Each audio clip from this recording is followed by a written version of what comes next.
Bonjour à tous, bienvenue pour un nouveau numéro de Faites le papier avec un quintet plus de gala ce mercredi qui nous emmène au Croisé-la-Roche pour la cinquième étape du Grand National du Trot. Ils seront 16 trotteurs d'âge d'un excellent niveau à s'affronter sur la distance de 2800 mètres et seront répartis sur 3 échelons de départ. Ils tenteront de prendre la succession sur ce tracé atypique du Croisé-la-Roche de champions tels qu'Ibiki Dewell, Gaspard Nangis, Earl Simon ou encore Firecracker. Voici tout de suite mon ticket avec mes préférés pour cette épreuve. En tête, je retiens le cheval du classe du lot, Jasmine de Bayeul. Le partenaire de Franck Nivard vient de faire sensation à Vincennes en dominant Iroise de la Noé et Ulysse Dijot, de très bons concurrents.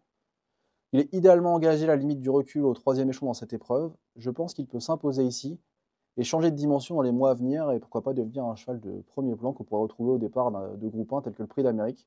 C'est tout ce que je souhaite à son entourage et je suis très confiant pour le voir s'imposer ici.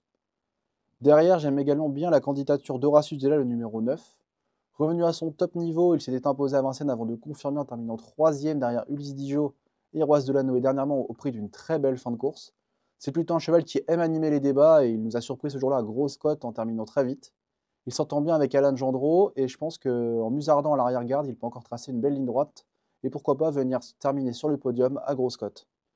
Ensuite, je place la régulière Jongleuse de Lune qui vient de renouer avec le succès à Vincennes à l'issue d'un parcours en or donné par Franck Nivard. Le pilote normand lui a cette fois préféré Jasmine de Bayeul, ce qui semble logique. Elle sera drivée par Paul Ploquin, cette très bonne jument. Paul Ploquin, avec qui elle s'était classée quatrième à Mort de Bretagne dans une étape du Grand National du Trot lors de son avant-dernière tentative. Si elle a le bon parcours, je la pense tout à fait capable de prendre une place sur le podium.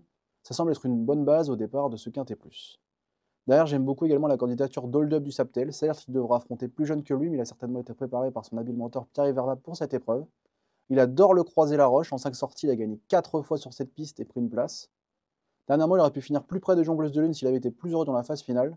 Bref, vous l'aurez compris, j'aime également beaucoup cette candidature qui peut pimenter les rapports à une cote intéressante. Derrière, un autre cheval de classe en cinquième position, Imperator Della. Son mentor Mathieu Varan en a souvent parlé comme étant un cheval de GNT.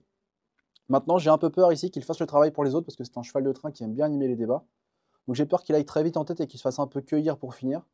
Néanmoins, il n'en reste pas moins capable d'un numéro et c'est difficile de l'écarter avant coup dans cette épreuve.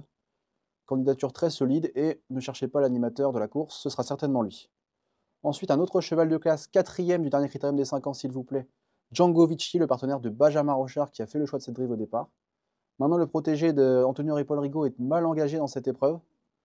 Il rend 25 mètres pour pas grand chose, mais c'est un cheval qui est encore en retard de gain. C'est un J, un 6 ans.